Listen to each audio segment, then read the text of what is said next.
Hello! Namaste. Welcome to Everest coaching point. నేను మీ Srinivasulu Reddy, director and faculty in English.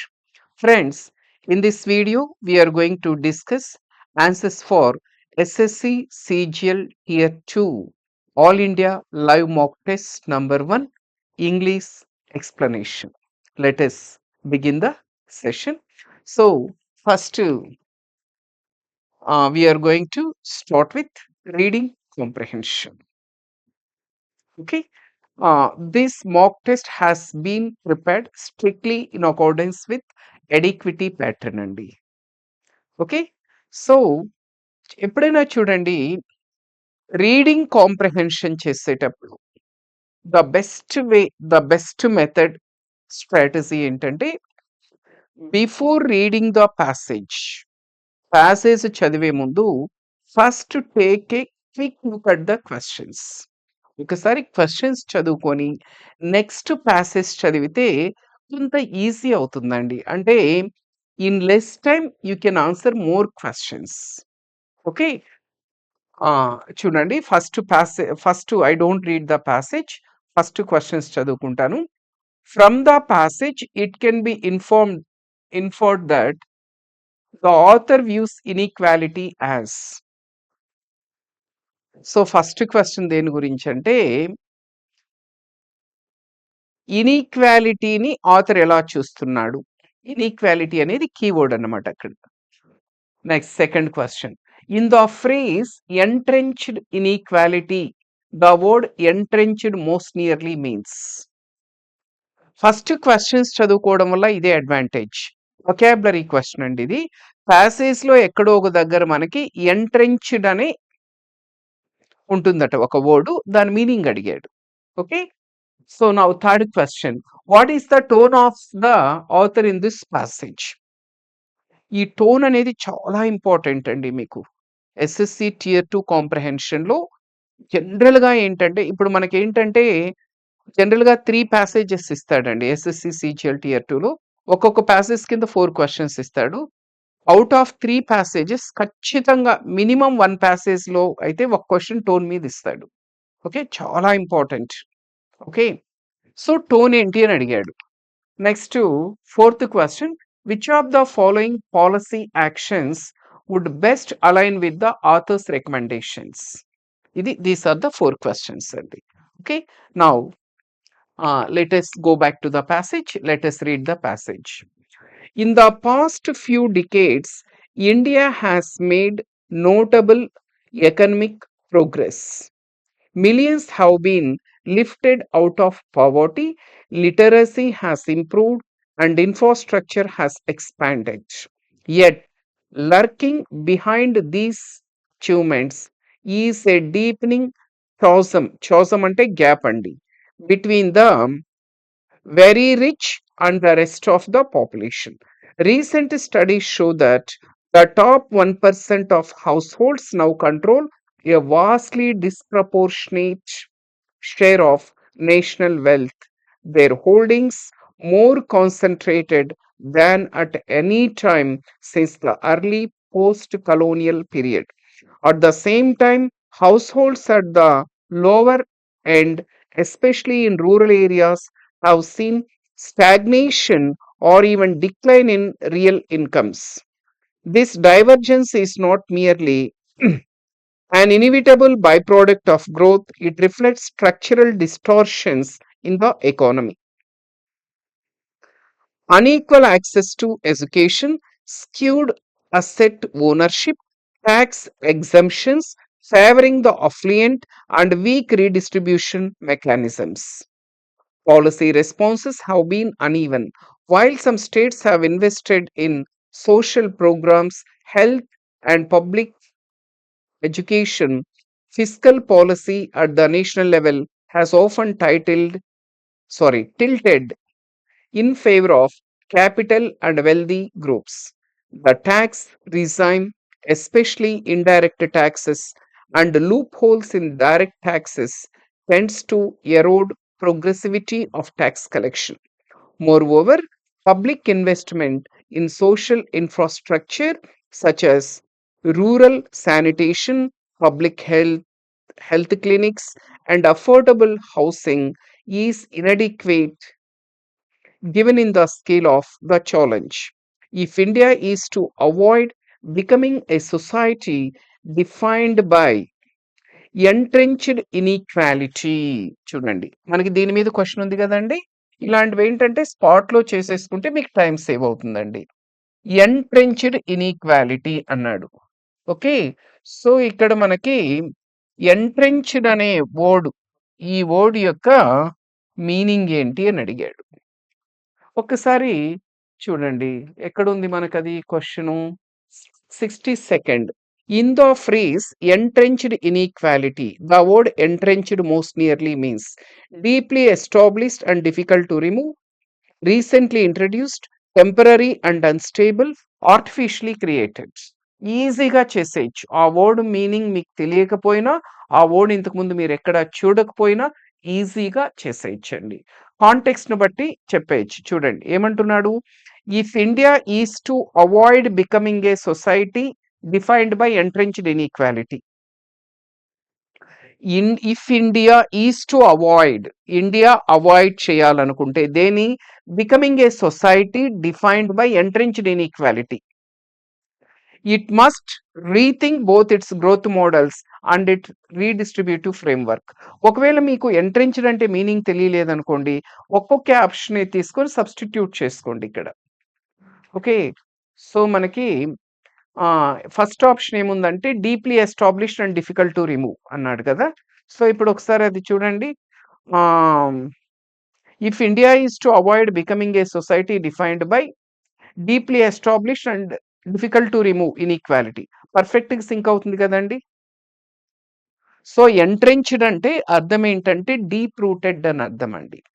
Established, deep rooted, fixed, embedded, okay, ingrained, engraved, these are the synonyms. అంటే మనకి ఇండియాలో మనకి inequality అనేది పాతుకుపోయింది అని చెప్తున్నాడు. సో పాతుకుపోయింది అనే అర్థంలో మనకి deeply established and difficult to remove ఇది ఒక్కటే ఉంది. రీసెంట్లీ ఇంట్రడ్యూస్డ్ ఇన్ఈక్వాలిటీ రీసెంట్ గా ఇంట్రడ్యూస్ చేశారా, కాంటెక్స్ట్ లో ఫిట్ అవ్వదు. Temporary and unstable, artificially created కాదు కదా. సో ఈజీగా ఆన్సర్ చేసేయగలిగాం. Okay, it must rethink both its growth model and its redistributive framework. This requires not simply higher GDP growth, but inclusive growth, ensuring that growth reaches marginalized populations. Marginalized populations అంటే some of the sections in the society have been neglected. So అనగద్రొక్కబడినటువంటి అంటారు కదండి, oppressed, అనగారిన అనే ఆ meaning అండి, అలా చెప్తున్నాడు. మార్జినలైజ్డ్ అంటే అది. Populations and that policy designs consciously favour equity. Only if the benefits of growth are more diffusely shared will the stability and moral legitimacy of the democratic process be preserved. ఇదండి, this is the passage. అంటే simple గా ఈ passage లో ఏం చెప్తున్నాడంటే, what the author is trying to say in this passage is India has achieved a lot in many aspects in terms of literacy, right? In terms of alleviating poverty, like this. అంటే health, వీటిలో చాలా achieve చేసింది. But అయినప్పటికీ కూడా what the author is trying to say here is the gap between the rich and the poor are widening day by day. అంటే rich కి poor కి మధ్య ఉన్న గ్యాప్ రోజు రోజుకి ఏమవుతుంది, పెరిగిపోతుంది. అంటే rich are getting more rich, rich are getting richer and poor are getting poorer. అంటే ఎందుకు ఇలా అవుతూ ఉందంటే reason for this is there are structure flaws in our system. అంటే మన సిస్టంలోనే కొన్ని ఫ్లాస్ ఉన్నాయి. ఎందుకంటే ఇప్పుడు ఈ ట్యాక్స్ సిస్టమ్ అంతా కూడా రిచ్కి ఫేవర్గా ఉంది. కొంతమంది ఏంటి ట్యాక్స్ ని అవాయిడ్ చేస్తున్నారు, ఎగ్జంప్షన్స్ తీసుకుంటున్నారు. దీనివల్ల ఇలాంటి ఇన్ఈక్వాలిటీస్ ఉన్నాయి, అలా చెప్తున్నాడండి. Okay, So now question number 61. From the passage it can be inferred that the author views inequality as ఈజీగా చేసేయచ్చు కదా చెప్పండి ఆథర్ ఇన్ఈక్వాలిటీని ఎలా చూస్తున్నాడు ఎలిమినేషన్ లో చేసేయచ్చు an unavoidable byproduct of development no ఈజీగా ఎలిమినేట్ చేసే అసలు ప్యాసేజ్ తో సంబంధం లేకుండా కామన్ సెన్స్ యూస్ చేసి చేయొచ్చండి చూడండి ఇన్ఈక్వాలిటీ అనేది unavoidable by product unavoidable by product of development యొక్క అన్అవాయిడబుల్ బై ప్రోడక్ట్ ఇన్ఈక్వాలిటీ అని చెప్పాడా దీన్ని కాంట్రడిక్ట్ చేస్తుంది ప్యాసేజ్ లో మీకు కావాలంటే చూడండి somewhere it is given very clearly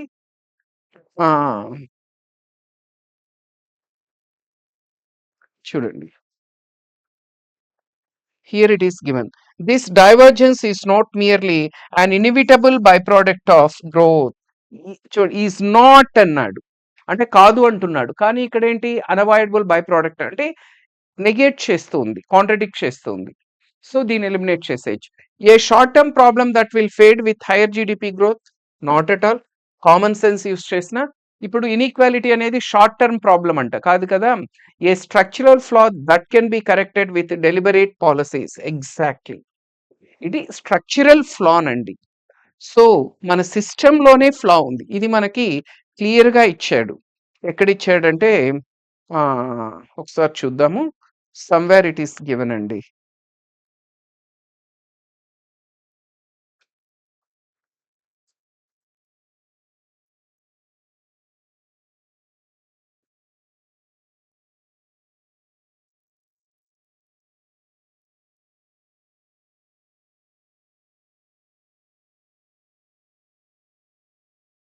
చెప్పండి ఎక్కడ ఇచ్చారో చూడండి ఒకసారి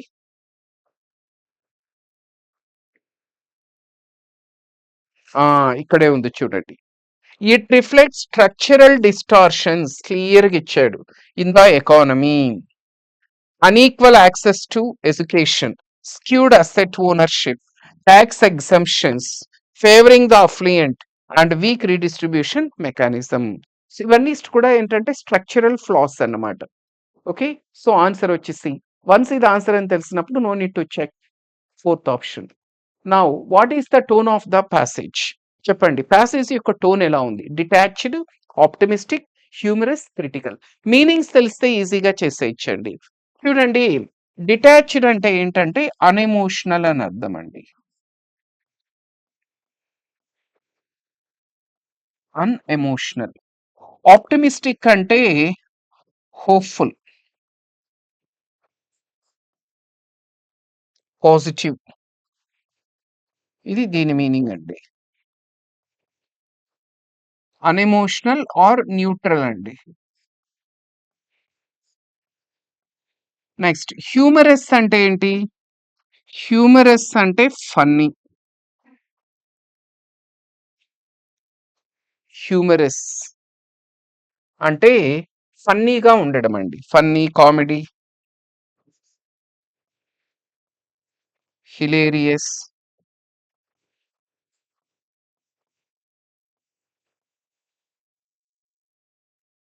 critical very very important critical అంటే అర్థం ఏంటంటే ఫాల్ట్ ఫైండింగ్ ఇప్పుడు చెప్పండి ఆన్సర్ ఏమవుతుందండి ప్యాసేజ్ యొక్క టోన్ ఎలా ఉందండి obviously this is a critical tone అండి ఎప్పుడైనా మీకు గుర్తుపెట్టుకోండి రీడింగ్ కాంప్రహెన్షన్ లో whenever the author finds faults in something if he criticises someone or something then it is always called a critical tone ఎందుకంటే మనకి ఇక్కడ క్లియర్ గా ప్యాసేజ్ లో చూడండి క్రిటిసైజ్ చేస్తున్నాడు చూడండి this divergence is not merely an inevitable byproduct of growth. It reflects structural distortions in the economy, unequal access to education, skewed asset ownership, tax exemptions favoring the affluent, and weak redistribution mechanisms. Idanta enti? The author is criticizing our system.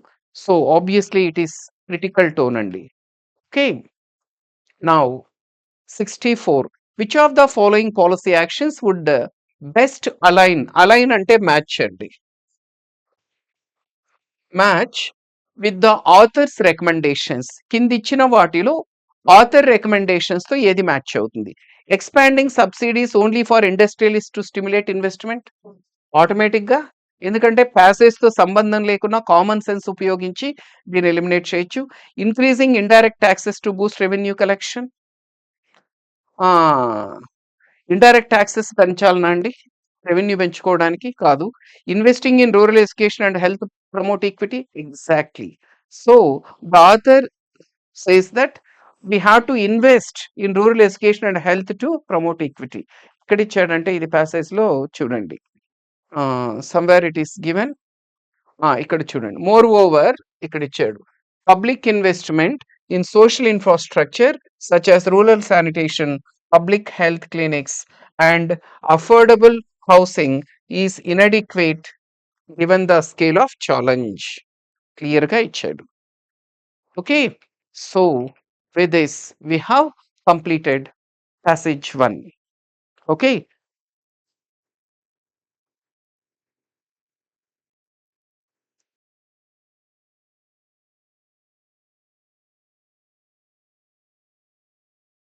now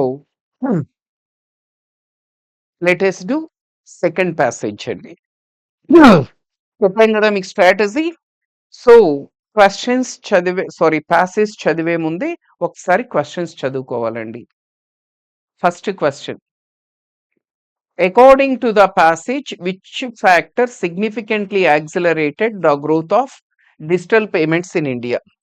ఇండియాలో digital payments accelerate అయ్యాయి కదా, అంటే దేని వల్ల digital payments ఎక్కువయ్యాయి, ఊపందుకున్నాయి అంటున్నాడు. Okay, next, the author suggest that digital payments contribute to good governance primarily because digital payments అనేవి గుడ్ గవర్నెన్స్ కి ఏ విధంగా కాంట్రిబ్యూట్ చేస్తాయి. Okay, next, what does the author imply by describing India as a global leader in fintech innovation? ఇది keyword అండి, global leader in fintech innovation అని అంటున్నాడు కదా, దాని మీనింగ్ ఏంటి? Which of the following titles would best capture the essence of the passage? అంటే కింద ఇచ్చిన 4 టైటిల్స్ లో ఏది బెస్ట్ టైటిల్ అన్నాడు. ఓకే, సో ఓవరాల్ గా చూస్తూ ఉంటే ప్యాసేజ్ దేని గురించి అని అనిపిస్తుందండి, మనకి ఈజీగా అర్థమవుతుంది కదా. The passage is all about UPI అండి, మనకు ఫోన్పే, జీపే వీటి గురించి ప్యాసేజ్ అండి. ఓకే, ఒకసారి let us read the passage. In recent years, India has witnessed a remarkable surge means increase, in adoption of digital payment systems. What was once limited to urban elites has now penetrated deeply into semi-urban and rural pockets. The introduction of the Unified Payments Interface in 2016 acted as a catalyst, allowing seamless transactions through mobile phones without the need for debit or credit cards. దీని మీద ఎక్కడో question ఉన్నట్టుంది కదా, మనకి చూడండి. According to the passage which factor significantly accelerated the growth of digital payments in India? ఏంటి, introduction of credit కార్డ్సా, launch of unified payment system interface UPI, expansion of banking branches, subsidy distribution by the government? అసలు passage తో సంబంధం లేకుండా కూడా చేయొచ్చు. ఏదండి, UPI payments ఎప్పుడైతే గవర్నమెంట్ ఇంట్రడ్యూస్ చేసిందో అప్పటి నుంచి డిజిటల్ పేమెంట్స్ ఎక్కువయ్యాయి. ఇది క్లియర్గా ఇచ్చాడు కదండి, మనకు చూడండి ఇక్కడ. The introduction of the unified payment system interface UPI in 2006 acted as a catalyst allowing seamless transactions through mobile phones.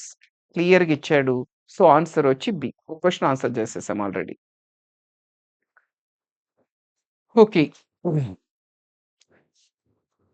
So the introduction of the Unified Payment Interface UPI in 2016 acted as a catalyst, allowing seamless transactions through mobile phones without the need for debit or credit cards. Today, millions of Indians, vegetable vendors, small shopkeepers, and even roadside tea sellers are accepting digital payments, which has fundamentally altered the way money circulates in the economy. This transformation is not merely technological but also socio-economic. Digital payments reduce the dependence on cash, thereby curbing unaccounted money in circulation. They also promote transparency and accountability, which are essential for good governance. ఎక్కడో question ఉన్నట్టుంది దీని మీద కూడా. The author suggests that digital payments contribute to good governance primarily because అంటే digital payments good governance కి ఏ విధంగా contribute చేస్తాయి? Encourage people to use smart phones, ensure subsidies are given in cash, reduce unaccounted money and promote transparency. Exactly ఇప్పుడే చదివాం కదండి, direct క్వశ్చనే కదండి ఇది ప్యాసేజ్ లో. ఎక్కడ ఇచ్చాడంటే చూడండి ఇక్కడ, digital payments reduce the dependence on cash, thereby curbing unaccounted money in circulation. They also promote transparency and accountability, which are essential for good governance అన్నాడు. సో కరెక్ట్ ఆన్సర్ వచ్చి సీన్ అండి. 2 క్వశ్చన్స్ ఆన్సర్ అయిపోయాయి already. More over, the government has been able to integrate welfare schemes directly into beneficiaries' accounts, minimizing leakages and ensuring timely delivery of subsidies. However, the shift has not been without challenges. Cybersecurity threats, cases of online fraud, and data privacy concerns have raised serious questions. Many first time users in rural areas lack adequate financial literacy, making them vulnerable to scams. Additionally, the dependence on smartphones and internet connectivity often excludes those on the margins of the digital divide. Despite these limitations, the digital payment revolution has been hailed as a critical step towards India's aspiration of becoming a less cash economy. It has also positioned the country as a global leader in fintech innovation. దీని మీద కూడా question ఉన్నట్టుంది. With UPI transactions often exceeding those in advanced economies, the future therefore lies not in reversing this trend, but in strengthening digital infrastructure, spreading awareness, and building robust systems of cyber resilience. Only then can India harness the full potential of a digital financial ecosystem while safeguarding the interests of these most vulnerable citizens. అంటే ఈ paragraph లో అంతా కూడా, first paragraph అంతా కూడా UPI వల్ల ఉండే advantages ఏంటి, ప్రోస్ గురించి చెప్పాడు. ఇక్కడ కాన్స్ అంటే దీనివల్ల ఉండేటువంటి డిసడ్వాంటేజెస్ ఏంటి అనే దాని గురించి చెప్తున్నాడు అనమాట. ఓకే, ఇప్పుడు what does the author imply describing India as a global leader in fintech innovation? ఈజీగా చేసేయచ్చు. India has surpassed most countries in financial literacy. Financial literacy గురించి కాదు కదా ఇక్కడ మాట్లాడుతుండేది. India's digital transactions volume is among the highest worldwide. Yes, world లోనే ఎక్కువ transactions, digital transactions ఇండియాలో జరుగుతున్నాయి. మీరు మనకు క్లియర్గా ఇచ్చాడు కదా, ఇప్పుడే చూసాం మనం. చూడండి, it has also positioned the country as a global leader in fintech innovation అని క్లియర్గా ఇచ్చాడు. With UPI transactions often exceeding those in advanced economies. వేరే కంట్రీస్ తో పోలిస్తే ఇండియాలోనే ఎక్కువగా ఈ యూపీఐ ట్రాన్సాక్షన్స్ జరుగుతున్నాయని క్లియర్గా ఇచ్చాడు. సో ఆన్సర్ వచ్చి బీనండి. Next, which of the following titles would best capture the essence of the passage? The perils of cashless transactions. Perils అంటే డేంజర్స్ కాదు కదండి. Banking reforms in the 21st century, irrelevant, completely irrelevant. The decline of smartphones in rural India, అస్సలు ఇది కూడా irrelevant, అసలు smart phones గురించి మాట్లాడడం లేదు. Yes, very easy. Digital payments, India's journey to transparency and inclusion. Okay, ఇదండి. With this we have successfully completed second passage.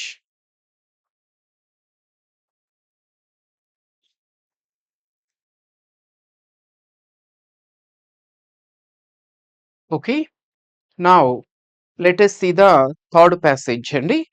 So let us read the questions before reading the passage as usual. According to the passage, in which areas governments using AI? ఏ areas లో government ఏఐని use చేస్తుంది? Okay, ఇది జాగ్రత్తగా ఉండండి. Direct question ఇది. What problem does the black box of AI systems refers to? Black box అనేది keyword. మీకు ఎక్కడైనా ప్యాసేజ్ లో బ్లాక్ బాక్స్ అని వస్తే అక్కడ కేర్ఫుల్ గా ఉండండి. టోన్ అడిగాడు, what is the tone of the passage?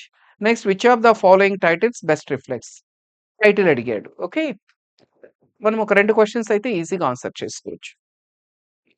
Artificial intelligence AI is increasingly influencing not just industries but also everyday life. From digital assistants that manage household tasks to algorithms that determine credit eligibility, AI has become embedded in decision making systems. Supporters hail its efficiency. Machines can process massive amounts of data in seconds, detect patterns invisible to humans, and suggest outcomes with remarkable precision.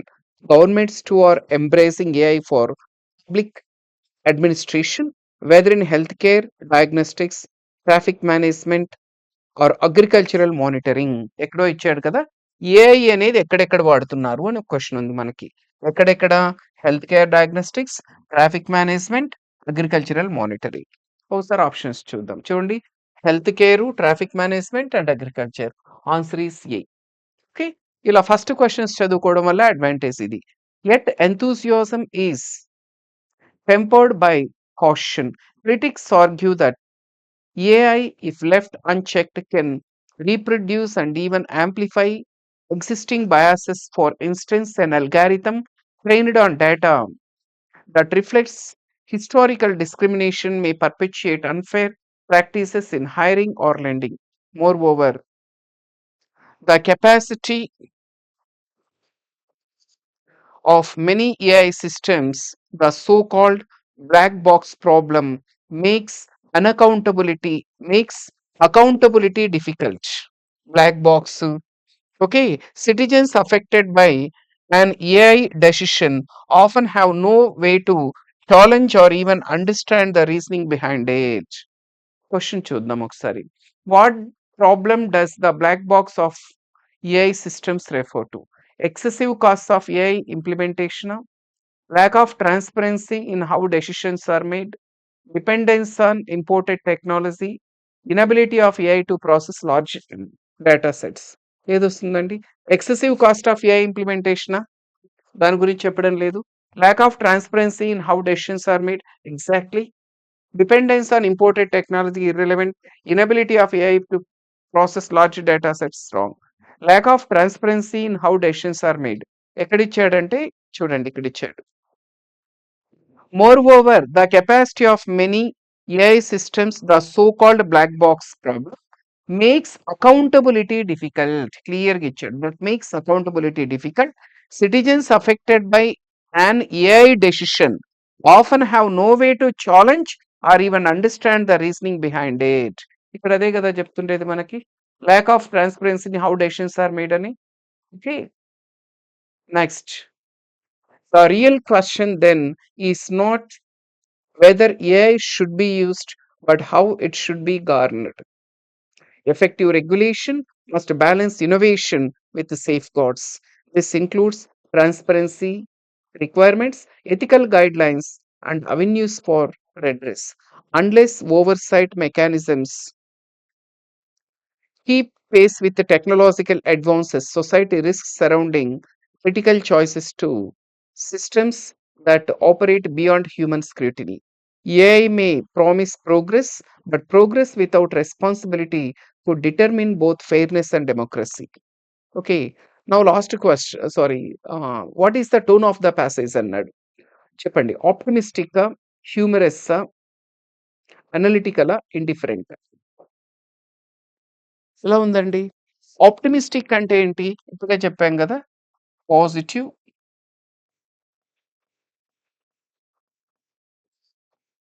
Are hopeful. మీరు జాగ్రత్తగా చూస్తే second paragraph అంతా కూడా author AI వల్ల ఉన్న drawbacks గురించి మాట్లాడుతున్నాడు. కాబట్టి మొత్తం పాజిటివ్ అని ఆప్టిమిస్టిక్ అని చెప్పలేం. హ్యూమరస్ అంటే ఏంటంటే ఫన్నీ, జోకింగ్, హిలేరియస్. అది కూడా కాదు కదండి, ఇదే ఫన్నీ ఇన్సిడెంట్ కాదు.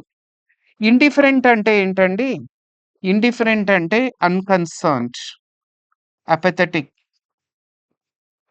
ఇది నెగెటివ్ వర్డ్ అయిపోతుంది.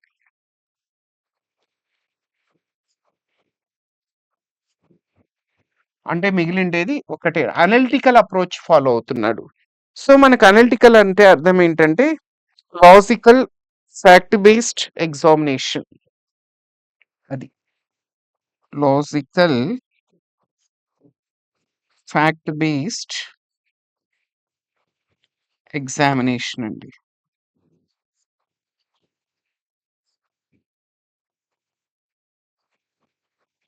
Logical, fact based examination. That is called analytical. Okay. So, answer వచ్చి C. Which of the following titles best reflects the main idea of the passage? చెప్పండి. ఏ టైటిల్ అయితే ఈ ప్యాసేజ్‌కి మంచిగుంటుంది? AI a threat to human existence negative అయిపోతుంది కదండీ! Balancing innovation and oversight in artificial intelligence. Exactly. ఇన్నోవేషన్‌ని, ఓవర్‌సైట్‌ని రెండిటిని కూడా మనం ఏం చేయాలి? బ్యాలెన్స్ చేయాలి. లాస్ట్ పారాగ్రాఫ్‌లో మొత్తం మీకు అదే చెప్తున్నాడు చూడండి. సో, మనకి ఇక్కడ ఏం చెప్తున్నాడు? Effective guidelines must balance innovation అన్నాడు. Okay. with safeguards. This include transparency requirements, ethical guidelines, and avenues for redress. Unless oversight mechanisms keep pace with technological advances అన్నాడు. కాబట్టి obviously balancing innovation and oversight in artificial intelligence. Decline of technology in modern life కాదు. AI and the future of space research and irrelevant. So answer వచ్చి B నండి. Okay. With this we have successfully completed third passage. మనకి ఇలా 3 passages ఇస్తాడండి. ఒక్కొక్క దాని కింద 4 questions ఇస్తాడు. యాక్చువల్‌గా టీసీఎస్ ప్యాటర్న్ ఇది. ఆల్మోస్ట్ ఎడిక్విటీ కూడా ఇదే ప్యాటర్న్ ఫాలో అవ్వడానికి ఛాన్సెస్ ఉంది. ఓకే. సో, ప్యాసేజెస్ చేసేటప్పుడు ఎప్పుడైనా కూడా మీరు ఈ అప్రోచ్ ఫాలో అయితే అంటే ఫస్ట్ క్వెషన్స్ చదివి తర్వాత ప్యాసేజ్‌కెళ్తే మీరు తక్కువ టైంలో ఎక్కువ క్వెషన్స్ ఆన్సర్ చేయొచ్చు.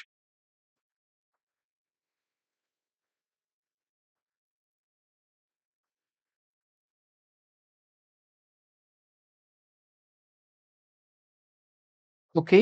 నౌ వొకాబులరీ పార్ట్ అండి. Okay. Select the most appropriate synonym of the underlined or given word. Okay. Fealty. Fealty. Fealty. Very, very important word అండి. Fealty. ఈ వర్డ్‌కి సినోనిమ్ అడుగుతున్నాడు. What do you mean by fealty? అసలు fealty అంటే ఏంటి? We must show fealty to our country. You must show fealty to your parents or to your friends అంటారు. Fealty అంటే అర్థం ఏంటంటే లాయల్టీ. లాయల్టీనండి. Loyalty, fidelity, faithfulness, allegiance, commitment, dedication, obedience ఇది synonyms అవుతాయండి. సో, ఫీల్టీ అంటే loyalty, fidelity, faithfulness. Okay. Allegiance. Right. So, ఇవి synonyms. Loyalty, allegiance, devotion, fidelity, faithfulness, adherence, obedience, homage, duty. Okay. So, మనకి answer వచ్చి D నండి. Remaining options చూడండి. Dissent అంటే ఏంటండి? What is the meaning of the word dissent? Dissent అంటే disagreement అండి. Dissent అంటే dissent means disagreement. Dissent, disagreement, discord, strife, conflict ఇవన్నీ కూడా సినోనిమ్స్ అవుతాయి. అంటే ఒక సంఘర్షణ. Next betrayal. What is the meaning of the word betrayal? Betray చేయడం అంటే అర్థం ఏంటండి? ఒకరిని చీట్ చేయడం. సో, మనకి బిట్రేయల్ అంటే డిసీ deceiving someone. Ah, or you can say that disloyalty. లాయల్టీకి అపోజిట్ అండి. Perfidy, deceit, perfidy, disloyalty. Or you can say infidelity. Okay. So, betrayal అంటే treachery, deceit, treason, disloyalty, perfidy. Next honesty. Honesty అంటే ఏంటండి? What do you mean? Honesty means integrity, truthfulness. Okay, sincerity, uprightness, candor. Loyalty ante you can write all these words again here: allegiance, devotion, fidelity, faithfulness.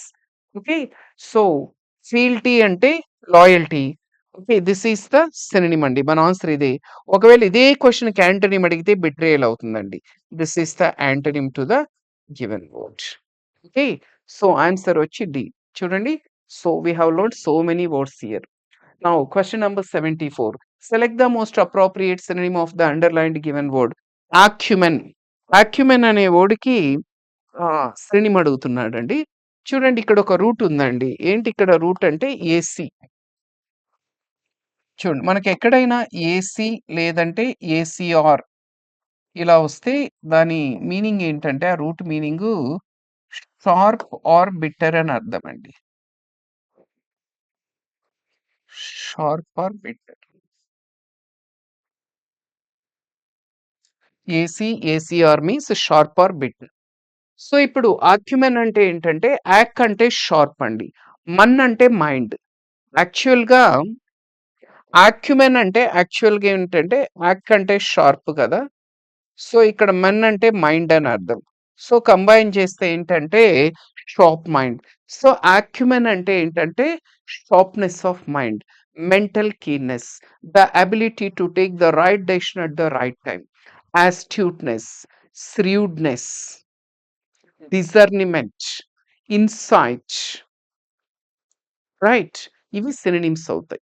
ఇప్పుడు Mukesh Ambani's business acumen made him the richest person in India. ఇండియాలో richest person ఎందుకయ్యారు ముఖేష్ అంబానీ అంటే? What made him the richest person in India? His business acumen made him the richest person. So acumen అంటే shrewdness, insight, mental keenness, sharpness of mind, perception, astuteness, cleverness, sagacity, discernment ఇది. Okay, so ఇచ్చిన వాటిలో మనకి nearest ఉండేది వచ్చి shrewdness అండి. Courage. Courage is a very simple word. Courage అంటే ఏంటండి? బ్రేవరీ, ఫియర్లెస్నెస్, వాలార్, హీరోయిజం ఇది. బోల్డ్గా ఉండడం, boldness. Ineptitude. What is ineptitude అండి? ఇనెప్టిట్యూడ్ అంటే అర్థం ఏంటంటే ఇన్కాంపిటెన్స్, క్లమ్జీనెస్, ఆక్వర్డ్నెస్. అంటే ఏదైనా ఒక వర్క్ ని సరిగ్గా చేయలేకపోవడం, ఇన్కాంపిటెన్స్ అన్నమాట. Clumsiness, awkwardness, inefficiency. Incompetence, clumsiness, inefficiency, awkwardness, incapacity. Shrewdness అంటే ఏంటండి?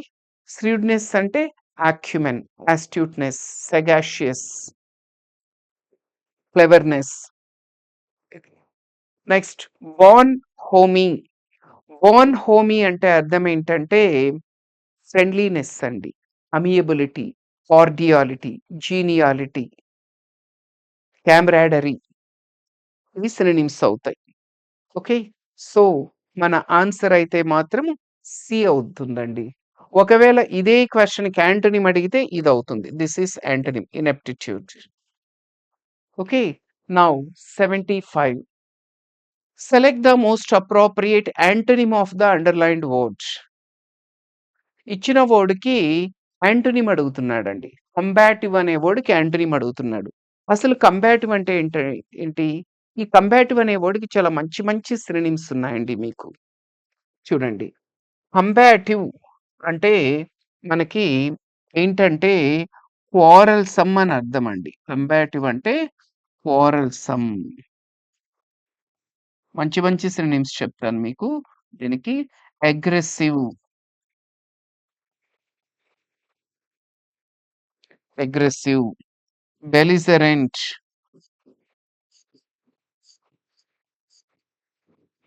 బెల్లికాస్,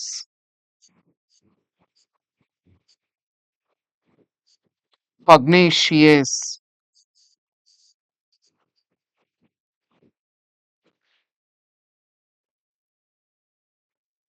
truculent,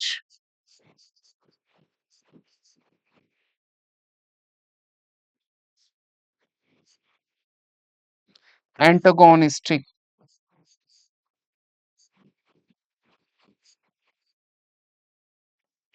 irascible.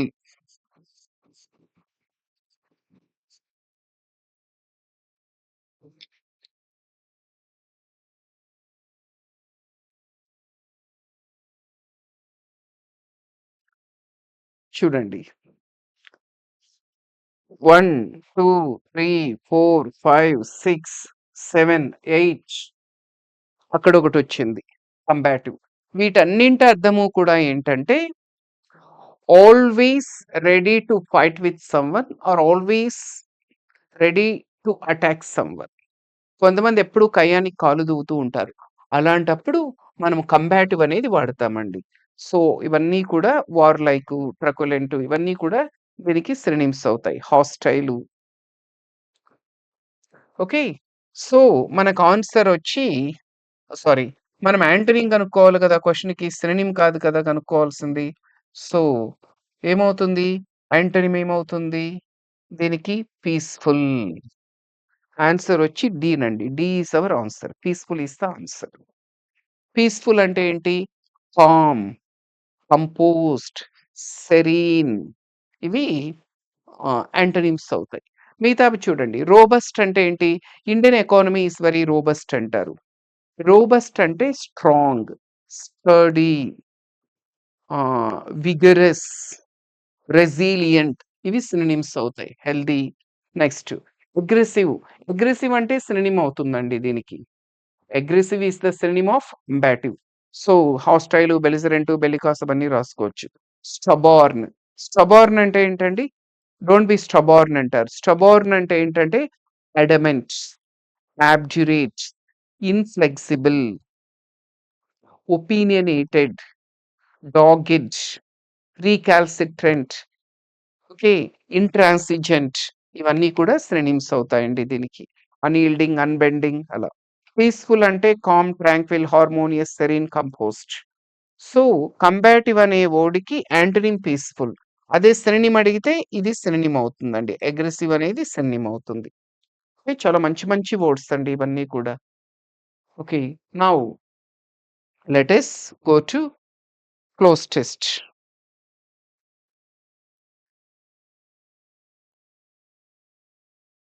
Okay. Question number 76 to 79, close test. Let us read the passage once. The global push towards electric vehicles (EVs) reflects both environmental necessity and technological progress.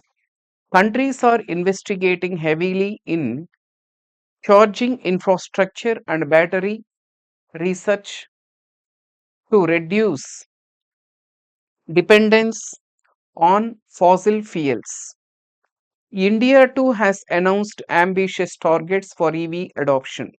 Yet challenges remain. For many consumers, the high upfront cost of EVs bears a significant barrier despite lower running expenses. The availability of charging stations is uneven, especially outside metropolitan areas, which creates range anxiety among drivers. Moreover, the production of lithium ion batteries is resource intensive and raises concerns about sustainability. Nevertheless, the long term benefits are considerable. EVs can reduce air pollution in congested cities and help the country meet its climate commitments. To achieve this, policies must include DAS incentives for manufacturers and consumers alike.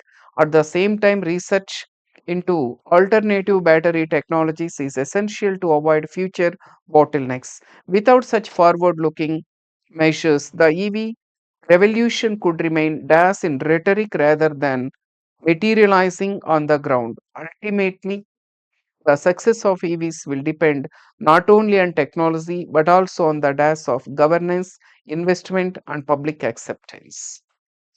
ఈజీగానే ఉందండి cloze test. So, మనకి EVs మీద ఇచ్చాడు. The global push towards electric vehicles EVs reflect both environmental necessity and technological progress. Countries are investing heavily in charging infrastructure and battery research to reduce dependence on fossil fuels. India too has announced ambitious targets for EV adoption. Yet challenges remain. For many consumers, the high upfront cost of EVs does a significant barrier. Remained. Grammar based అండి. చూడండి మనకిక్కడ మొత్తం present టెన్స్‌లో ఉంది కదండీ! Total passage present టెన్స్‌లో ఉంది. కాబట్టి ఇక్కడ కూడా మనకేం రావాలి? ప్రెజెంట్ టెన్సే రావాలి. ఓకే. ఈ 2 ఎలిమినేట్ చేయొచ్చు. రిమైనింగ్ కంటిన్యూయస్ అయిపోతుంది. ఇది పాస్ట్ టెన్స్ అవుతుంది. రిమైన్సా? ఇక్కడ సబ్జెక్ట్ ఏంటండి ఈ సెంటెన్స్‌లో? ఇక్కడ మనకి చూడండి the availability of sorry for many consumers the high upfront cost of EVs. ఇక్కడ మనకి సబ్జెక్ట్ ఏంటంటే ద హై అప్‌ఫ్రంట్ కాస్ట్ అన్నాడు. కాస్ట్ అనేది సింగులర్ కదా! మనకి సింపుల్ ప్రెజెంట్ టెన్స్ రూల్ ప్రకారము సింపుల్ ప్రెజెంట్ టెన్స్‌లో సబ్జెక్ట్ థర్డ్ పర్సన్ సింగులర్‌లో ఉంటే వర్బ్‌కి ఎస్ గాని, ఎస్ గాని యాడ్ చేయాలి. So, the high upfront cost of EVs remains అంటాం గదా! సబ్జెక్ట్ థర్డ్ పర్సన్ సింగులర్‌లో ఉంటే మనకి వర్బ్‌కి ఎస్ఆర్‌ఈఎస్ యాడ్ చేయాలి కాబట్టి రిమైన్స్ అంటాం. Okay. Remains a significant barrier despite lower running expenses. The availability of charging stations is uneven, especially outside metropolitan areas, which creates range anxiety among drivers. Moreover, the production of lithium ion batteries is resource intensive and raises concerns about sustainability. Nevertheless, the long term benefits are considerable. EVs can reduce air pollution in congested cities and help the country meet its climate commitments. To achieve this, policies must include dash incentives for manufacturers. చెప్పండి. పర్షియేసివ్ incentives ఇవ్వాలనా మ్యానుఫ్యాక్చరర్స్‌కి? Token ఇన్సెంటివ్సా? Substantial ఇన్సెంటివ్సా? Vague ఇన్సెంటివ్సా?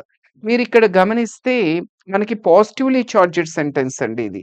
To achieve this policies must include dash incentives for manufacturers అన్నాడు. So, మనకొక positive word అనేది రావాలి ఇక్కడ. చూడండి vague అంటే ఏంటంటే unclear అని అర్థం. అబ్స్క్యూర్ ఇది నెగెటివ్ అయిపోతుంది. దీన్ని ఎలిమినేట్ చేసేయొచ్చు. This can be eliminated. Next token అనేది తీసుకోవచ్చా? టోకెన్ ఇన్సెంటివ్స్ అంటారా? టోకెన్ అంటే ఏంటంటే ఒక సింబల్ అని అర్థం అండి. ఇది కాంటెక్స్ట్‌లో ఫిట్ అవ్వదు. ఓకే. దీన్ని ఎలిమినేట్ చేసేయొచ్చు. పర్షియేసివా? సబ్స్టాన్షియలా? ఈ రెండిట్లో చూసుకోవాలి. పర్షియేసివ్ అంటే అర్థం ఏంటంటే కన్విన్సింగ్ అని అర్థం. ఇది పాజిటివ్ వర్డే కానీ ఇన్సెంటివ్స్‌కి ఇది అంత సూటబుల్ కాదు. Substantial yes. సిగ్నిఫికెంట్. అలొకేషన్ అనేది important close test. Substantial incentives అంటామండి.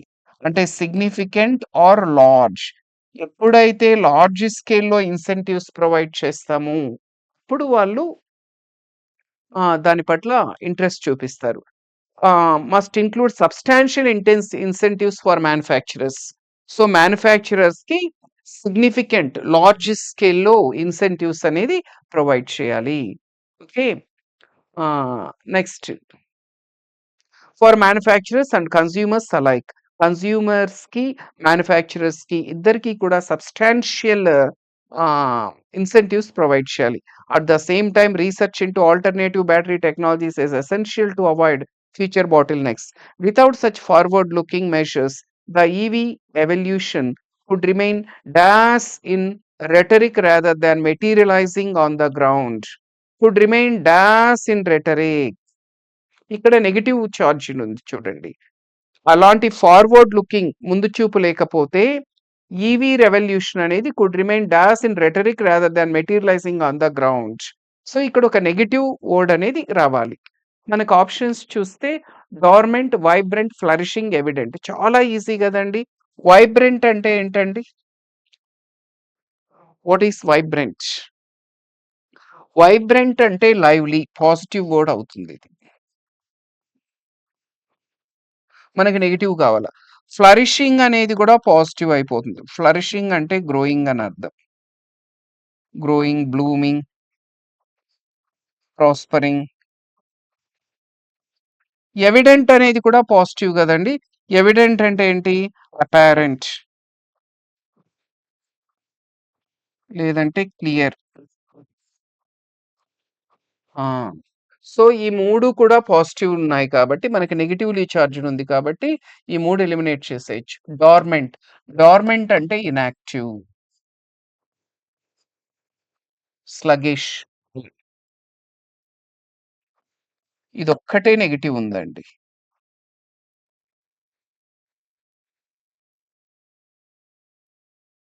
Could remain dormant in rhetoric rather than materializing on the ground. Ultimately, the success of EVs will depend not only on technology but also on the dais of governance, investment, and public acceptance. Hmm. So ఏమంటున్నాడంటే ultimately the success of EVs will depend not only on the technology. అంటే EV success అనేది technology మీదనే కాదు but also on the dash of governance అన్నాడు. ఏమొస్తుంది చెప్పండి? Fragmentation of గవర్నెన్సా, కొహెషనా, సెపరేషనా, వీక్‌నెస్సా? ఇక్కడ పాజిటివ్‌లీ చార్జ్డ్ కదండీ మనకిక్కడ. ఇక్కడ మనకి చూడండి not only depend on the technology అన్నాడు. టెక్నాలజీ అనేది పాజిటివ్. బట్ ఆల్సో వచ్చినప్పుడు ఇక్కడ కూడా నాట్ ఓన్లీ బట్ ఆల్సో వస్తే 2 పాజిటివ్ రావాలి. లేదంటే 2 నెగెటివ్ రావాలి. ఇక్కడ ఇది పాజిటివ్ కాబట్టి అక్కడ కూడా పాజిటివ్ రావాలి. సో ఇక్కడ మీరు ఆప్షన్స్ చూస్తే ఫ్రాగ్మెంటేషన్ అంటే డివిజన్ అని అర్థం. నెగెటివ్ అవుతుంది. దీన్ని ఎలిమినేట్ చేసేయచ్చు. సెపరేషన్ అంటే కూడా ఏంటి? డివిజన్, విడదీయడం కదా! దీన్ని కూడా ఎలిమినేట్ చేసేయచ్చు. ఓకే. వీక్‌నెస్ అనేది నెగెటివ్ వర్డ్ ఎలాగో. సో మిగిలిండేది ఒకటే ఒకటండి. కొహెషన్ అంటే ఏంటంటే యూనిటీ. కొహెషన్ అంటే యూనిటీనండి. సో మనకి అదొక్కటే ఇక్కడ ఫిట్ అవుతుంది. Not only on technology but also on the cohesion of governance. అంటే యూనిటీ ఉండాల గవర్నమెంట్‌లో. Okay. So with this we have completed cloze test.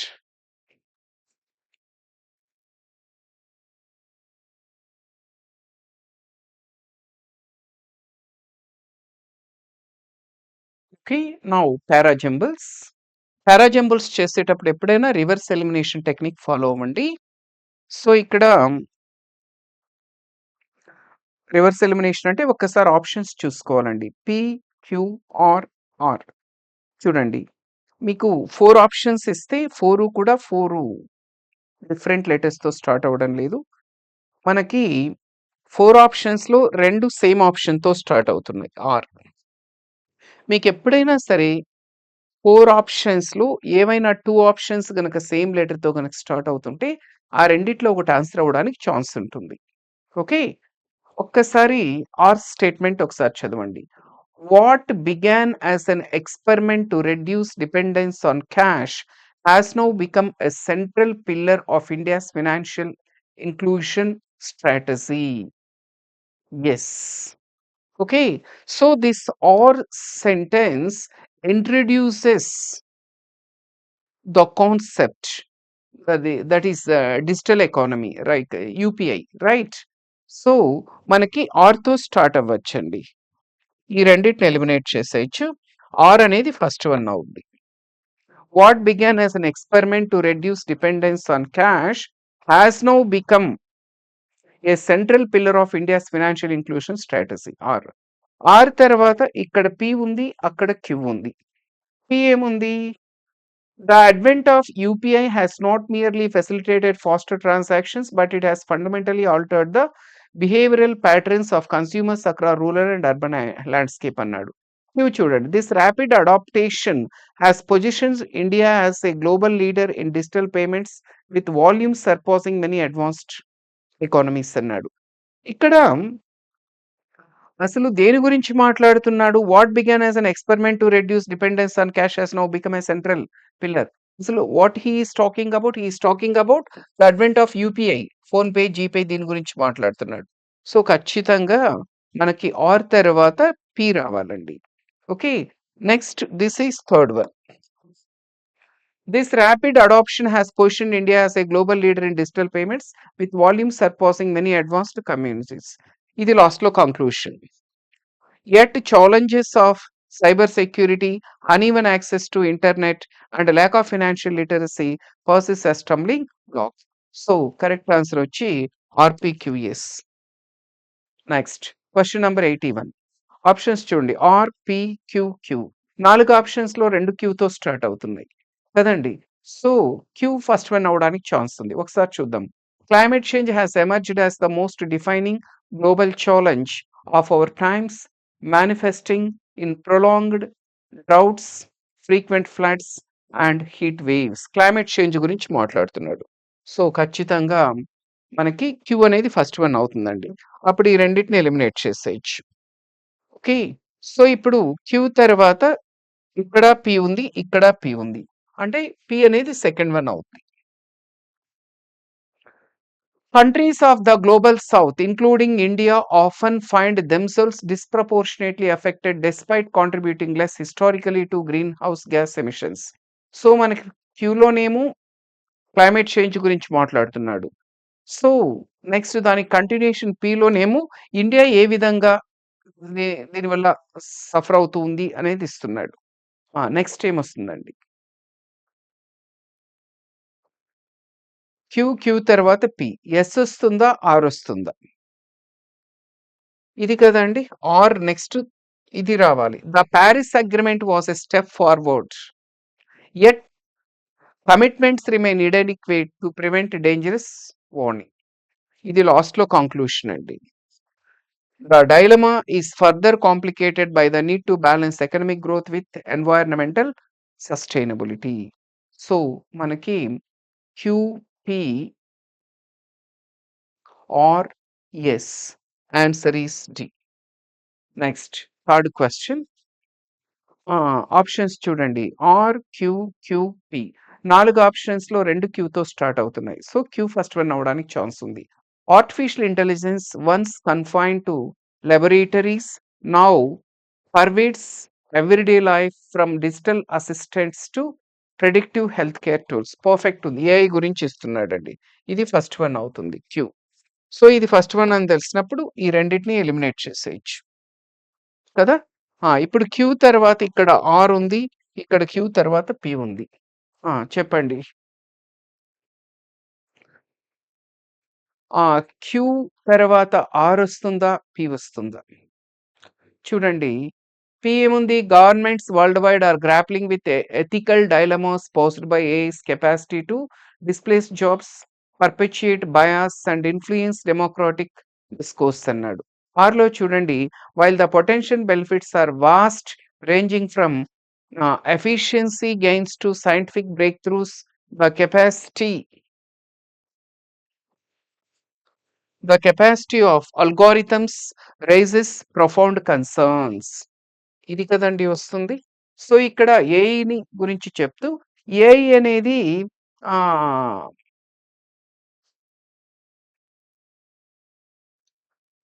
అంటే ఏఐ వల్ల ఉన్నటువంటి బెనిఫిట్స్, ప్రోస్ గురించి మాట్లాడుతున్నాడండి. While the potential benefits are vast ranging from efficiency gains to scientific breakthroughs, the capacity of algorithms raises profound concerns. So, Q తర్వాతొచ్చి మనకి R. తర్వాత ఏమొస్తుందంటే ఇది. Governments worldwide are grappling with the ethical dilemmas posed by AI's capacity to displace jobs, perpetuate bias, and influence democratic discourse. Lastly, the conclusion. Therefore, regulatory frameworks must evolve swiftly to ensure that innovation does not undermine accountability and fashions. Okay, so manaki Q or P, yes. Answer is B. Next, 83. P or Q, P. 4 ఆప్షన్స్‌లో 2 Pతో start అవుతున్నాయి. P అవుతుందేమో చూద్దాం. Though EVs promise reduced dependence on fossil fuels and a cleaner environment, the absence of adequate charging infrastructure continues to hinder mass adoption. ఇది అవుతుందో లేదో తెలీదు. ఒకవేళ Pతో start అవుతుందనుకుంటే next are వస్తుందా ఏమన్నా? Battery production, while essential, brings its own environmental cost through intensive mining of rare earth metals. The global shift towards electric vehicles is not just a technical. No, sync అవ్వడం లేదండి. ఇక్కడ P అనేది ఏంటంటే trap అండి. ఒక్కొక్కసారి trap కూడా ఇస్తాయి, ఇట్లా ట్రాప్స్ ఇస్తుంటాడు మనకి. సో నెక్స్ట్ ఆర్ గాని క్యూ గాని స్టార్ట్ అవ్వాల. మనకి క్యూ చూడండి. The global shift towards electric vehicles is not just a technological transition but A socio economic configuration of mobility and energy. Perfect ఉంది. Global shift towards electric vehicles is not just technological transition, but a socio-economic reconfiguration of mobility and energy. Okay. So మనకి క్యూతో start అవ్వచ్చు. దీని తర్వాత ఏమొస్తుందండి? Second one ఇది. Though EVs promise reduced dependence on fossil fuels and a cleaner environment, the absence of adequate charging infrastructure continues to hinder adoption. Okay. QP తర్వాత P, దాని తర్వాత ఇది. Battery production while essential brings its own environmental cost through intensive mining of rare earth metals. This is conclusion అండి. లాస్ట్కి ఇది రావాలి. Okay. Thus the EV revolution requires policies that are holistic, ensuring sustainability not only at the point of use but also across the supply chain. Okay, so correct answer is QP or is. So with this, we have completed parajumbles.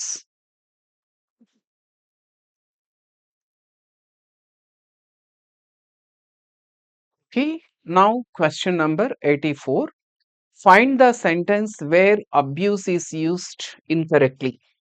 So this is the question based on homonyms అండి.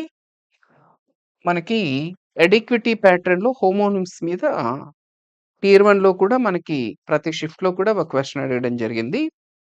So homonym అంటే ఏంటంటే the same word has goat different meanings. దాని homonym అంటాం. ఇప్పుడు BAT bat ఉందనుకోండి. Bat అంటే ఒక meaning cricket bat, ఇంకొక మీనింగ్ గబ్బిలం ఉంటుంది కదా, గబ్బిలాన్ని కూడా బ్యాట్ అంటారు కదా. సో ఇలాంటి వాటిని ఏమంటారంటే హోమోనిమ్స్ అంటారు. సో ఇక్కడ చూడండి, అబ్యూస్ అనే వర్డ్ కూడా డిఫరెంట్ మీనింగ్స్ ఉంటాయండి. ఇప్పుడు అబ్యూస్ అనే దాన్ని మనం ఎలా యూజ్ చేయొచ్చు అంటే, అబ్యూస్ని మనము నౌన్గా యూజ్ చేయొచ్చు, వర్బ్గా యూజ్ చేయొచ్చు. అబ్యూస్ అనే దాన్ని ఒకవేళ నౌన్గా గనక మనం యూజ్ చేస్తే దానికి 3 డిఫరెంట్ మీనింగ్స్ ఉంటాయండి. ఒక మీనింగ్ ఏంటంటే అబ్యూస్ అంటే మిస్యూజ్ చేయడం, అబ్యూస్ ఆఫ్ పవర్ అలా, దట్ ఈస్ వన్ మీనింగ్. ఈ అబ్యూస్ అనే దానికి ఇంకొక మీనింగ్ ఏంటంటే cruelty.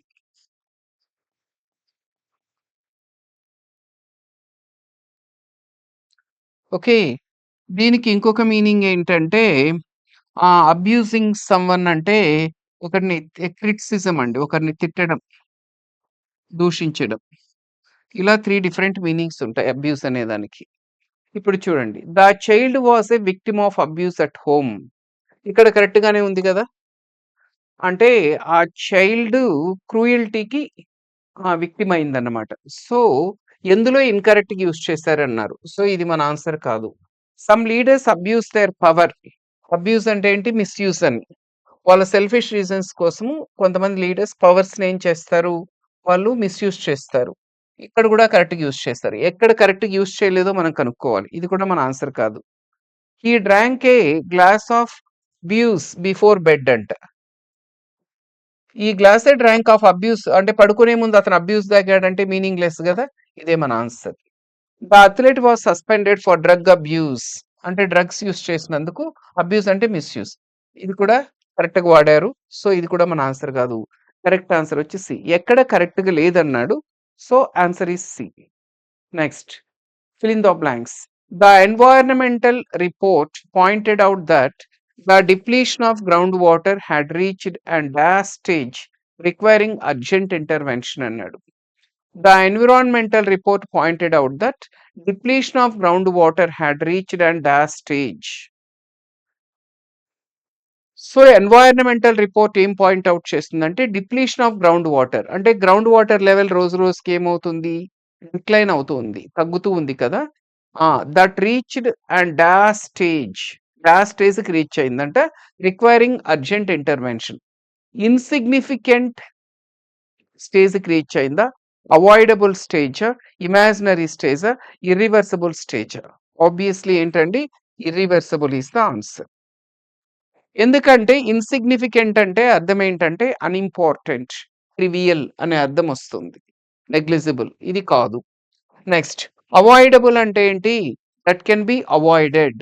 It reached avoidable stage అనం కదా! అవాయిడబుల్ అంటే ప్రివెంటబుల్, ఎస్కేపబుల్ అలా. Next imaginary. ఇమాజినరీ అంటే ఏంటి? Something not real. Fictitious, unreal. So, ఇది కూడా కాదు.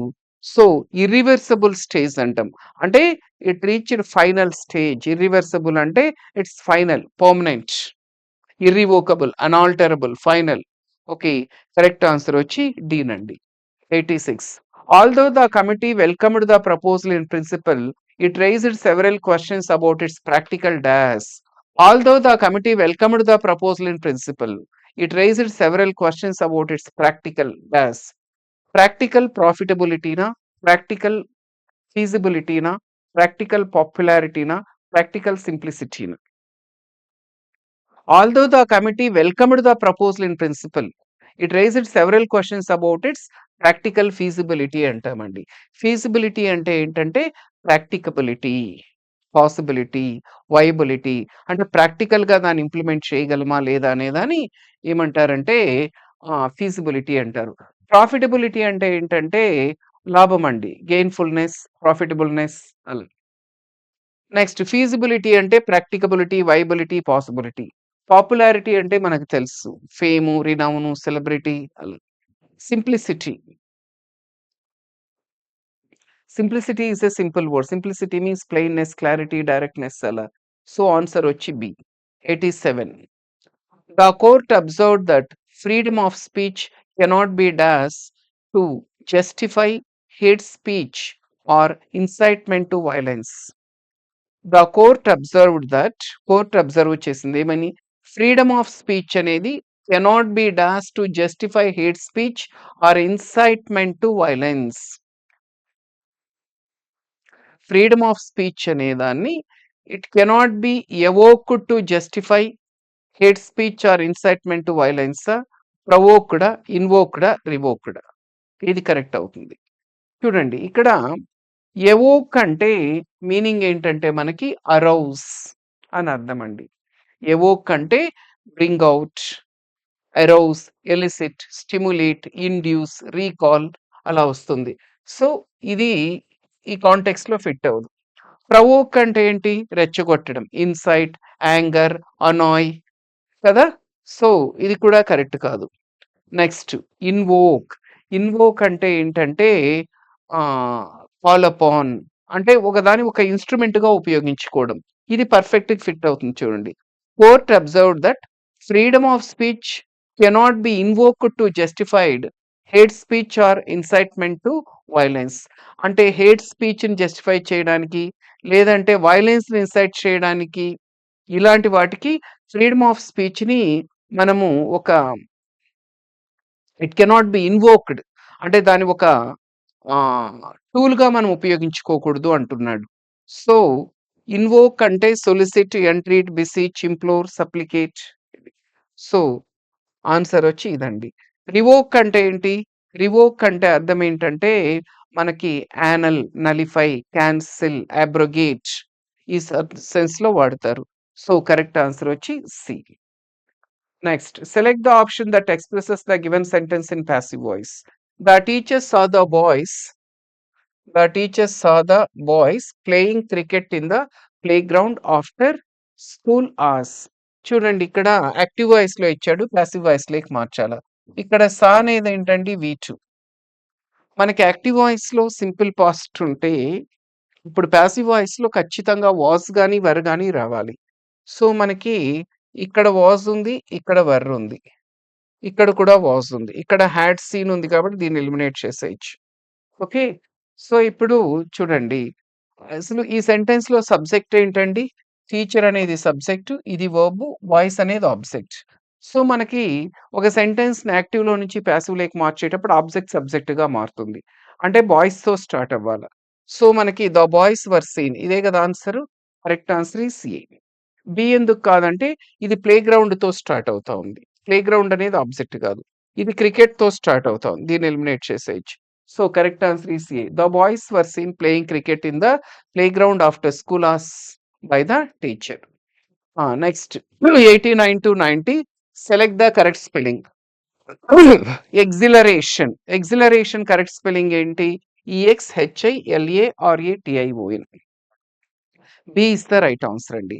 ఎక్సిలరేషన్ అంటే ఏంటంటే excitement, elation, ecstasy, rapture, over Joy.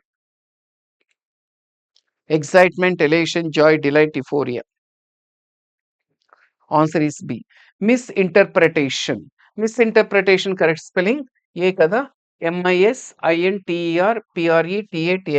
Misinterpretation is the this is the correct spelling. Misinterpretation అంటే మిస్‌అండర్‌స్టాండింగ్ అని అర్థం. Okay. Next 91-92.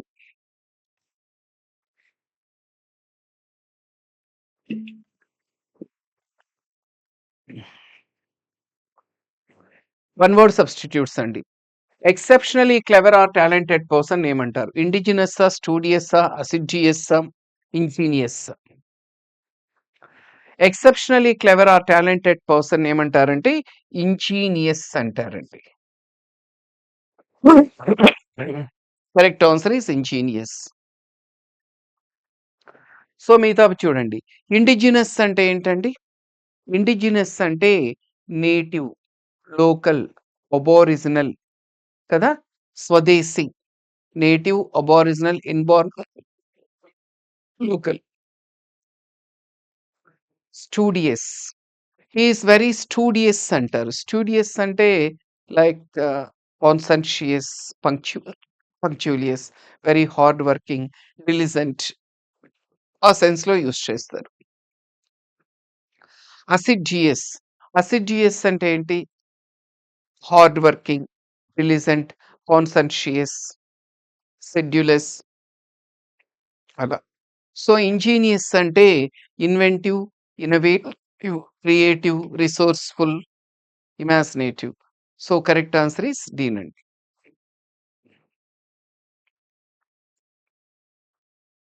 92.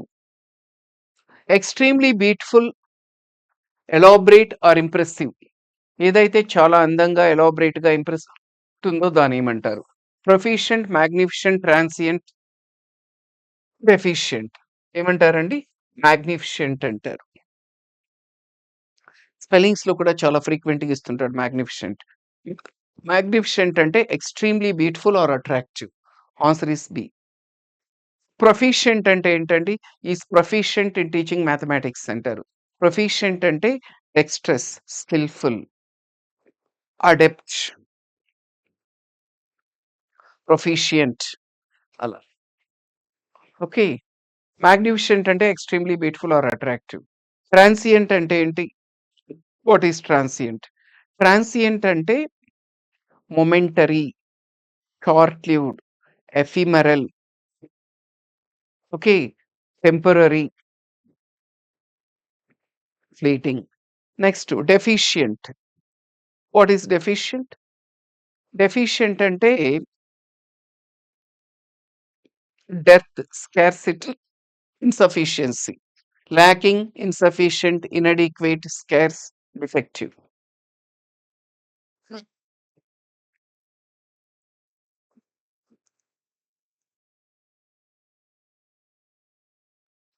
Okay, question number 93, spotting errors. Being late to class, the teacher scolded him harshly. This is the question related to non-finites. Non-finitesలో parti participle related question అండి. First ఇది ఎందుకు రాంగో చూద్దాం. Being late to class the teacher scolded him అంటే teacher క్లాస్‌కి లేట్‌గా వచ్చి అతన్ని తిట్టాడని. టీచర్ క్లాస్‌కి లేట్‌గా వచ్చి అతనెందుకు తిడతాడండి? ఎవరు లేట్‌గా వస్తే ఎవరెవరిని తిట్టారు? మనకి స్టూడెంట్ క్లాస్‌కి లేట్‌గా రావడం వల్ల టీచర్ స్టూడెంట్‌ని తిట్టాడు. అది మీనింగ్. కానీ ఇక్కడ ఏం చెప్తుంది? Being late to class the teacher scolded him అంటే టీచరే క్లాస్‌కి లేట్‌గొచ్చి స్టూడెంట్‌ని తిట్టాడని ఉంది. సో, మనకి ఎర్రర్ అనేది ఎక్కడుందంటే ఇక్కడుందండి. బీయింగ్ ముందర హి అనేది ఉండాలి. హి బీయింగ్ లేట్ టు క్లాస్. హి అంటే ఎవరు? స్టూడెంట్. స్టూడెంట్ క్లాస్‌కి లేట్‌గా రావడం వల్ల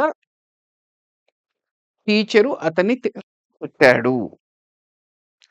ఇక్కడ రూల్ ఏంటంటే ఇక్కడ బీయింగ్ అనే దాన్ని పార్టిసిపుల్ అంట. ప్రతి పార్టిసిపుల్‌కి ఒక సబ్జెక్ట్ ఆఫ్ రెఫరెన్స్ అనేది ఉండాలి. సబ్జెక్ట్ లేకపోయినా రాంగ్ సబ్జెక్ట్ యూజ్ చేసినా టోటల్ సెంటెన్స్ రాంగ్ అవుతుంది. ఓకే. సో, ఇక్కడ బీయింగ్ ముందర సబ్జెక్ట్ లేదు. కాబట్టి ఇప్పుడు టీచర్‌ని సబ్జెక్ట్‌కి తీసేసుకుంటుంది. సో, ఇక్కడ లేట్‌గొచ్చింది ఎవరంటే స్టూడెంట్. తిట్టింది ఎవరు? టీచర్. కాబట్టి ఇక్కడ సబ్జెక్ట్ లేదు కాబట్టి బీయింగ్ ముందర హి అనేది యాడ్ చేస్తే సెంటెన్స్ కరెక్ట్ అవుతుంది. మీకు ఇంకొక ఎగ్జాంపుల్ చెప్తాను చూడండి. బీయింగ్ ఎన్ ఆర్ఫన్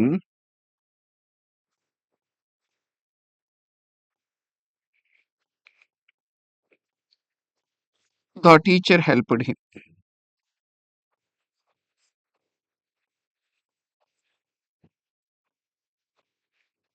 ఈ సెంటెన్స్‌ని కరెక్ట్ చేస్తారా? ఏంటి దీని meaning? Being an orphan the teacher helped him అంటే టీచర్ ఒక ఆర్ఫను అతనికి హెల్ప్ చేశాడని వస్తుంది. టీ టీచర్ ఆర్ఫన్ అయితే అతనికి ఎలా హెల్ప్ చేస్తాడు? ఇక్కడ అతను ఒక ఆర్ఫన్ అయినందువల్ల టీచర్ అతనికి హెల్ప్ చేశాడని చెప్పాలి కదా! కాబట్టి ఇందులో ఎర్రర్ ఏంటంటే మనకి బీయింగ్ ముందర హి అనేది యాడ్ చేయాలి. హి బీయింగ్ ఎన్ ఆర్ఫన్ అతను ఆర్ఫన్ అయినందువల్ల టీచర్ అతనికి హెల్ప్ చేశాడు. ఓకే. సో, మనకి కరెక్ట్ ఆన్సర్ ఈస్ ఏనండి. ఫస్ట్ పార్ట్‌లో ఏలో ఎర్రర్ ఉంది. బీయింగ్ ముందర హి ఉండాలి. బీయింగ్ అనే దాన్ని ప్రెజెంట్ పార్టిసిపుల్ అంటారు. దానికి సబ్జెక్ట్ లేదు. ప్రతి పార్ట్ పార్టిసిపుల్‌కి ఒక సబ్జెక్ట్ ఆఫ్ రెఫరెన్స్ అనేది ఉండాలి. అక్కడ లేదు. కాబట్టి ముందర హి అనేది యాడ్ చేస్తాం. Next 94. He denied to have accepted any bribe during his tenure as an officer. Error అనేది ఎక్కడుందంటే ఇక్కడుందండి.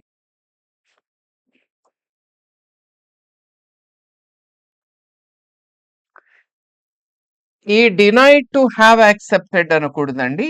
He denied having accepted. This is the question related to gerund అండి. జెరండ్‌లో మనకి 3 రూల్స్ వస్తాయి. అందులో వన్ ఆఫ్ ద రూల్స్. ఏంటి ఇక్కడ rule ఏం చెప్తుందంటే మనకి కొన్ని వర్బ్స్ ఉంటాయండి. ఏంటంటే love, like, hate, dislike, start, stop, finish, imagine, avoid, remember,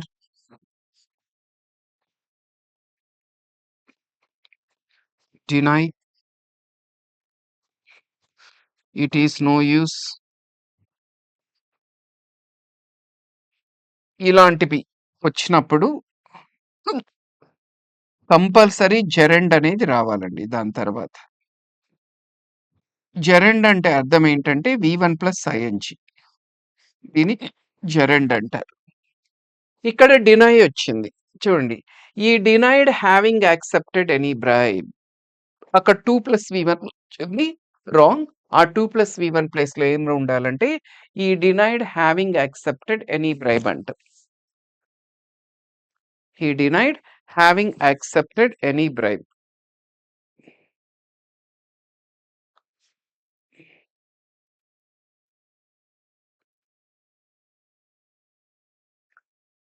denied వచ్చిన తర్వాత డినై తర్వాత ఏంటంటే మనకి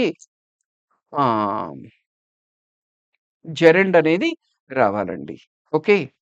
సో ఆన్సర్ వచ్చి ఏ.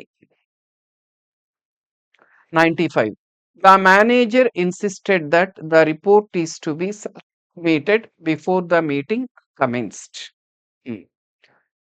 ఎర్రర్ అనేది ఎక్కడుందండి? ఈజీ క్వెషన్ గదా! ఎర్రర్ అనేది ఇక్కడుందండి.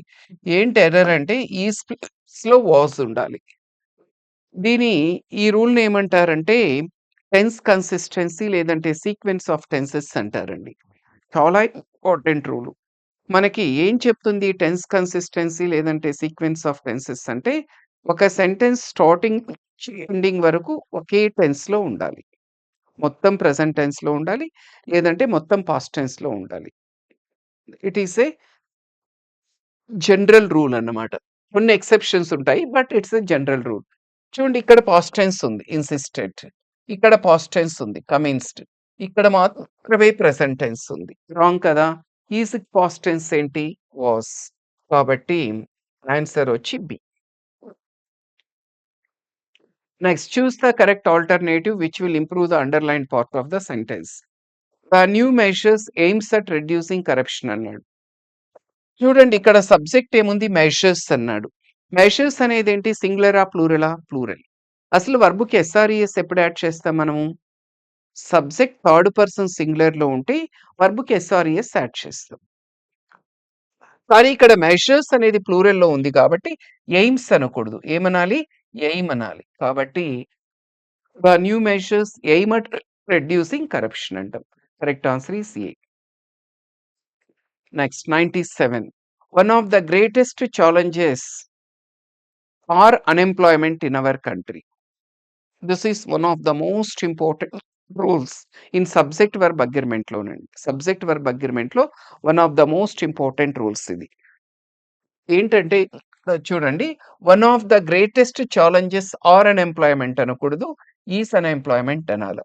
ఎందుకంటే మనకి ఈ సెట్స్ లో సబ్జెక్ట్ వచ్చి వన్ అనేది సబ్జెక్ట్ అండి. One of the greatest challenges అంటే గ్రేటెస్ట్ ఛాలెంజెస్ లో ఒక్కటేంటంటే అన్ఎంప్లాయ్మెంట్. ఏం చెప్తుంది ఇక్కడ రూల్ అంటే గోల్డెన్ రూల్ అంటారండి దీని. మనకి ఏదైనా ఒక sentence one of none of each of every one of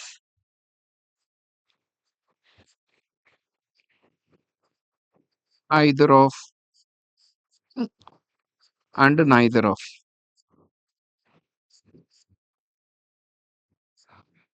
ఒక సెంటెన్స్ వీటితో గనక స్టార్ట్ అయితే దీని తర్వాత వచ్చే సబ్జెక్ట్ ఎప్పుడు ప్లూరల్ ఉంటుందండి. దీని తర్వాత వచ్చే సబ్జెక్ట్ ఎప్పుడు ప్లూరల్లో ఉండాలి.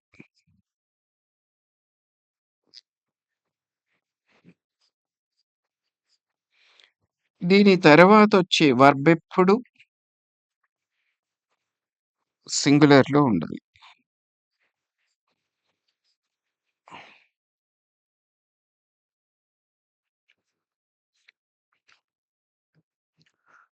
చూడండి one of the greatest challenges ప్లూరల్‌లో ఉందా?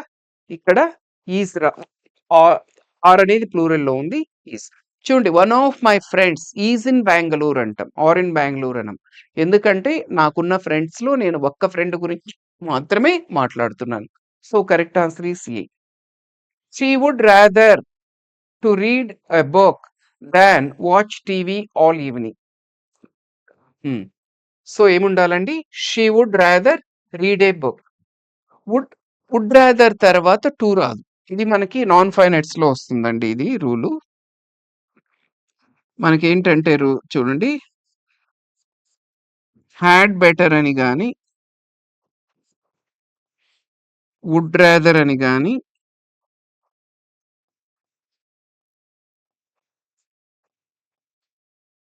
హ్యాడ్ రాదర్ అని గాని వస్తే వీటి తర్వాత మనకి టు ఇన్ఫినిటివ్ అనేది రాకూడదు.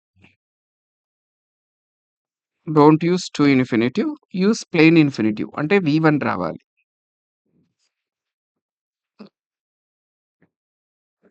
ఇక్కడ చూడండి, he would rather to read అన్నాడు. టు ఇన్ఫినిటివ్ ఉంది, రాంగ్. సో ఆన్సర్ వచ్చి B. Next 99.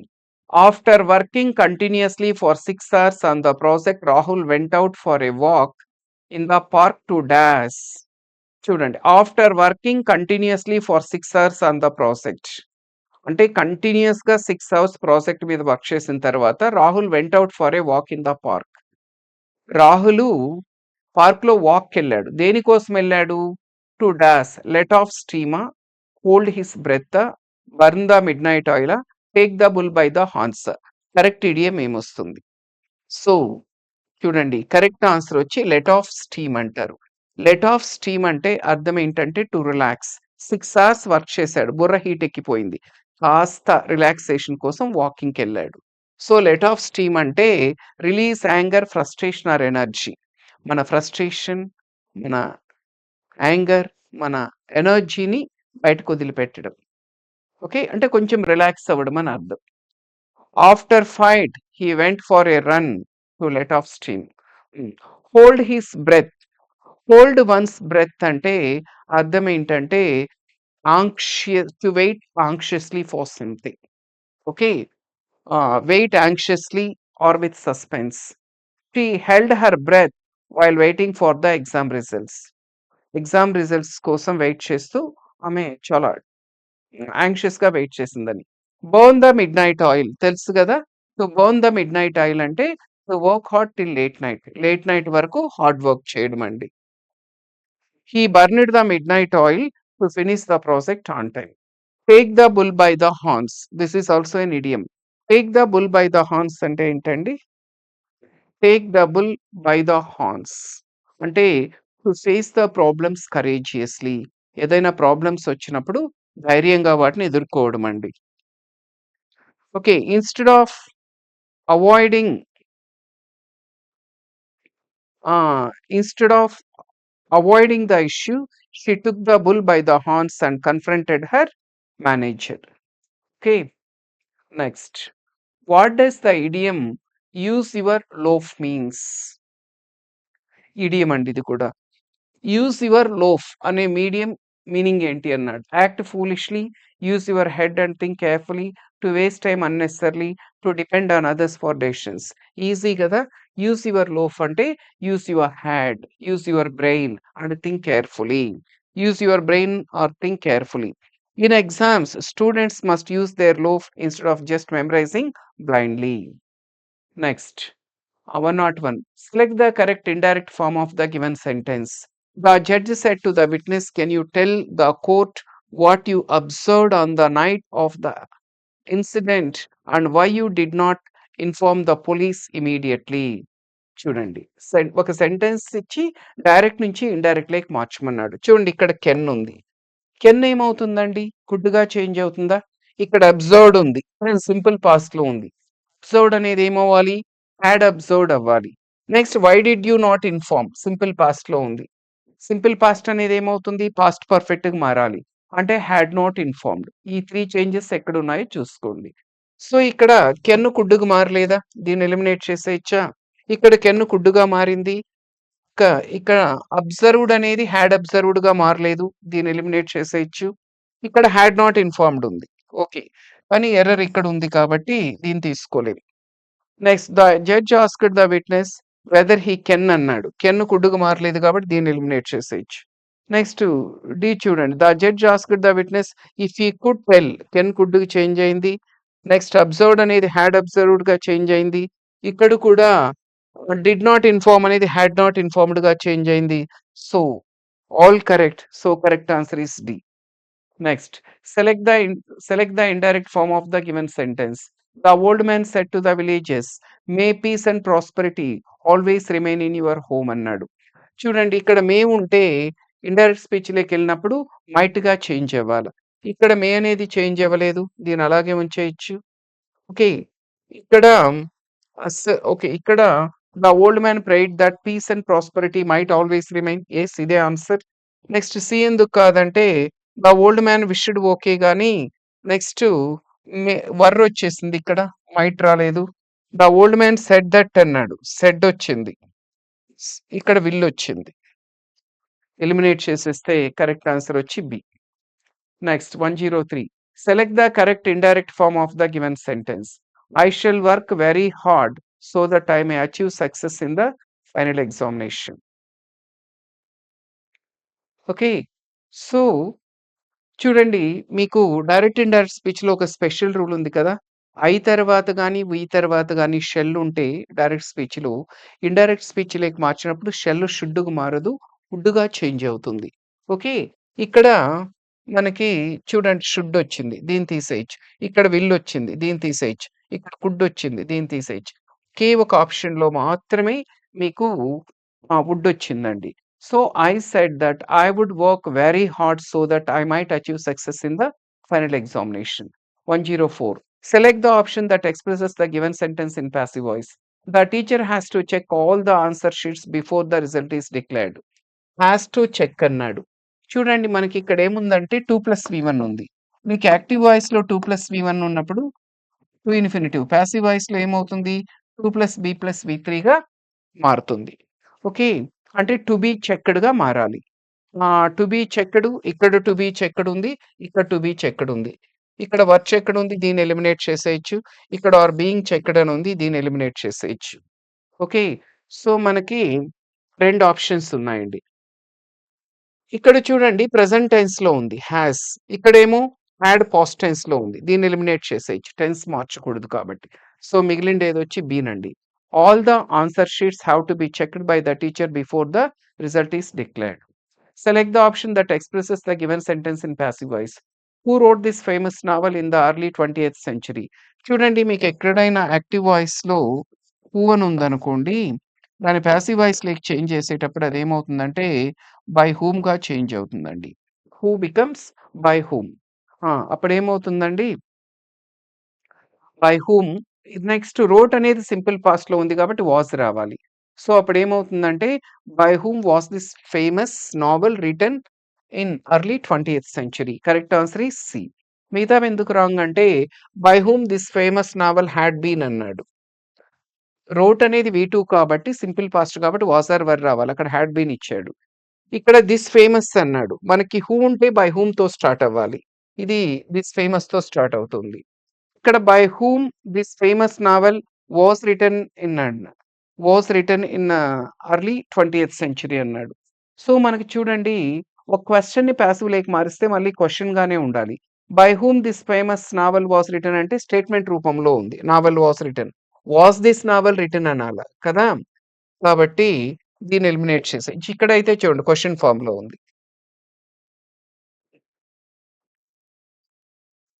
With this, we have successfully completed explanation of All India Mock Test number 1. Okay. Thank you so much. Video నచ్చినట్టయితే like చేయండి, share చేయండి, comment చేయండి. ఛానెల్‌ని ఇంకా subscribe చేసుకోకపోతే subscribe చేసుకోండి. Thank you so much.